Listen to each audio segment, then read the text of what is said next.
Finally, we have an indigene of Lagos who is able to say the truth that every other indigene of Lagos has been afraid to say. Let's hear him out. See the ingenuity of Nigerians. See how talented Nigerians are. Eh? Saddam, make I take my time, Abi. Take your time. See, let's continue, please. Saddam, I don't want to hide my face, talk this one. And I want to make you record me. He doesn't want to hide his face. See, now people with a men be this. Now man you be. No be those one where be Signature is the bomb. Signature is the bomb. Is the man. Want to say I did Lagos. So I want me you record me. And I have been saying a few of these things on my podcast. This time we give me not go reach. When I am done, cover the times. Yeah. When I am done, it will be very, very clear. Every time I say these things, because it's my popular demand. Every time I am done saying it, let's pay attention. People they always cry for live stream. I did it just a few days ago, and then it was just recently I now realized that the reason why they cry now because they didn't get the same experience. So let me share with you guys. And this is me telling my Lagos lived experience. Now, one of the first things everybody must understand is that when it concerns leadership, every leader leads out of the abundance of value and life inside of them. Yep. I'll say that again. When it concerns leadership, every leader leads out of the abundance of life inside of them. That's why they always say, exemplary leadership is always going to be the best. And so the government you're currently seeing today, the government of Tinubu, is a government that leads out of the criminality inside of him. The government you're going to experience with Peter Obi is the government that is going to lead out of the decency inside of Peter Obi. The criminality of nepotism, the criminality of divide and conquer. So old man know they learn how to use left hand for old age. Whatever thing you were experiencing from Tinubu today at the federal level was something he already did in Lagos. And I share this Lagos experience. Anybody who live for Lagos, who grew up for Lagos, go fit connect with them. One of the first experience you need to understand is that some guy came back from Chicago after dealing with white vitamin C powder, got into Lagos. And then at that time, do not forget, every time the South needs a political direction, we look up to the West. Awolowo number one. And so this guy got the platform of the Afenifere who founded AD. In that particular election, of course, having done his senator bid, it was between him and Funshaw Williams. And then in that particular election, it was clear. Afenifere said it. Anywhere where fight happened, they will cancel that election. In that particular election, fight happened for Funshaw Williams' side. How it be, we don't know. We don't know Funshaw Williams to be that kind of person. So clearly, Tinubu strategy is very predictable. We know him. Same pattern. Fight happened for Funshaw Williams' place. The moment that fight happened, they cancelled all the election that came from there, Ikorodu and a few of those other places. And that was how Tinubu became the governor of Lagos. 4 years of him being the governor of Lagos, he not do jack. He did nothing, but I will eventually tell you guys what he did. Now, because he was not performing, Lagosians were hungry for Funshaw Williams. He was the star boy. We were hungry for Funshaw Williams. But guess what happened? Funshaw Williams never came because they client for a house for Ikoyi. They killed Funshaw Williams like a chicken. They buy Funshaw Williams like chicken. It was very painful. To date, Lagos hasn't recovered. And then the moment Funshaw Williams by now, nobody could take that 4 years from this guy. Tinubu came back again.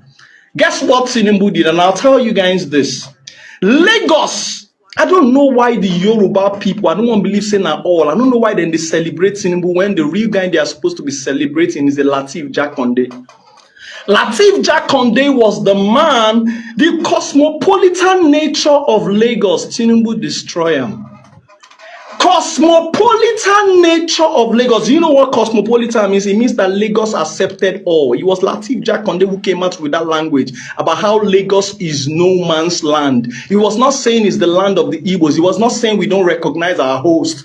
Lateef Jakonde simply said it was a place that gives you inclusivity, receives everybody so that you can thrive. Lagos was the New York of Nigeria.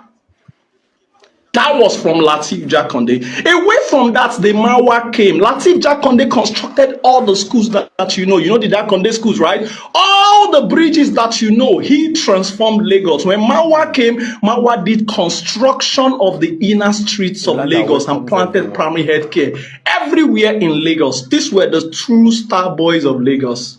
But guess what happened? In that time in Lagos, nobody was interested about politics. Nobody was interested about waiting concern us with our local government chairman. We really did not care. It was that political naivety from the real owners of Lagos and all of that. Now this guy in see when they take advantage, enter.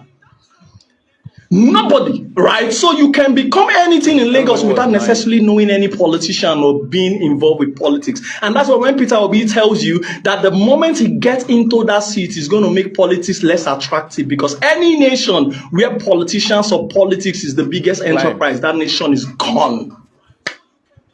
Guess what happened? That cosmopolitan nature of Lagos, Tinubu destroyed it. You know how? He destroyed it with a divide and conquer. Who remember? I say them bomb man, then keep man for insider Jegule. It was in that 1999. So one of the first things that Tinubu did was that he factionized every point of Lagos. He made sure that there was ethnic troubles, tribal division. Who remember said they buy people for Idiaraba, loot Idiaraba. It became a Yoruba versus Hausa fight. Who remember when at the year Sheyi they talk? We all grew up in a relay, so you know people can lie in the name of politics. Who remember the Yoruba versus Ilaje fight? The riverines of Lagos. You can ask yourself. So Tinubu did not just cause division among Igbos and Yorubas or any other tribes. He even caused division among Yorubas, because waiting be Yoruba, waiting be Ilaje. Do you know that division was also extended? Who remember the Yoruba and Ijaw fight? Everything happened in the 1999. If I dey lie, Mona tell me say I dey lie for you. My 12, plenty fight happened there. That was what this guy in this divided. So if you're seeing Nigeria completely divided by ethnic and religion today, now that man handy day. The Lagos we grew up from was a Lagos where Lateef was my best friend as an Igbo boy, where every Igbo child had a good name or had a name. It was a Lagos where every Igbo family go to encourage you, say, be a friend with a Yoruba boy and Yoruba girl. It was a Lagos where the real Omoburukus were not the Yorubas. So Tinubu destroyed the handwork culture of Lagos. I'm coming. The handwork culture of the Yoruba people, he destroyed it. The Lagos we grew up from was a Lagos where we knew no tribe. Right? As at that time, if the pursue us come up for us, we'll go sleep inside mosques. We were going to Ile Kewu. We go to the mosque Ile Kewu. That was where we were. We were doing everything. There was no tribe, no name, nothing. Now listen to this. One of the first things that this man did was to make sure that he institutionalized thuggery. And he always asked them, make them come out here and challenge me. And that is what we have. Which thug in the whole of Lagos really be Yoruba person at that time? This MC Oluoma one at the CISO, he was not the one ruling Oshodi. The guy who ruling Oshodi, his name was Bomboy. Bomboy was an Neni boy from Anambra. There were other guys in Amukoko, call them Pichi. They were all Igbos, South. So the only people you could consider the thugs or the Omoburukus of Lagos were not the Yorubas. The Yorubas were busy and hungry to go to school. That's why they got into UK when many no go. That's why they got many bank license when many no go. But when Tinubu came, he institutionalized thuggery. And at the moment he institutionalized thuggery, he destroyed the handwork cultures of the Yorubas. You know what the handwork cultures is? There was a three-wave that took over all Yoruba young person. One of the first wave was the Deeper Life wave. We call it the Ayobo. Ayobo wave was the wave where you go to Deeper Life. When we go Deeper Life, we'll... Kai. No, don't do this to me, network, please. No, network, I beg, go. No. This is... Ayobo wave. Let's give priority to our women. This is Come the on, please, church. continue, please. This is the church. I was in a platform with Blossy a few minutes ago or an hour ago, myself and Blossy. One thing I want to tell good Nigerians, you've heard the message. This is the sermon. Whenever they start, they are still going through the Western pattern, divide and conquer. They want to go through the route of tribe and the route of religion. Always remember one thing. We might be divided by tribe and religion, but one thing is unifying us right now, and that is poverty. Do not allow anybody to have you sell your conscience. We still lack in basic health care. The educational sector is all-time low. Doctors are moving away. And if you're a Nigerian outside and you are abroad, ask yourself, are you there by choice or you have to force yourself? Your family have to sell properties to send you away. Or is an escape route for you? Remember, this man promised security. Right now, some states in the north are still being captured. And it's not like he can't do anything about it. We know it's all corruption. It is because they have private mining. They have gold minings that they are protecting. They don't want us to pay attention. So they use banditry to distract us from the north so we can't hold them accountable.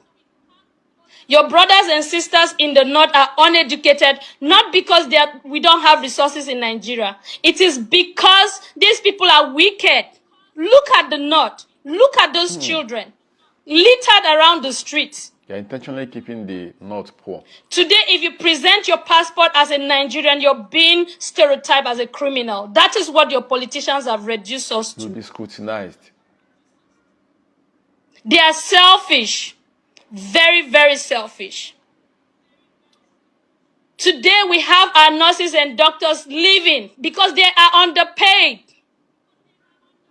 They are underpaid. There are Nigerians in UK suffering. They want to come back. We've not been censored since 2006. Why?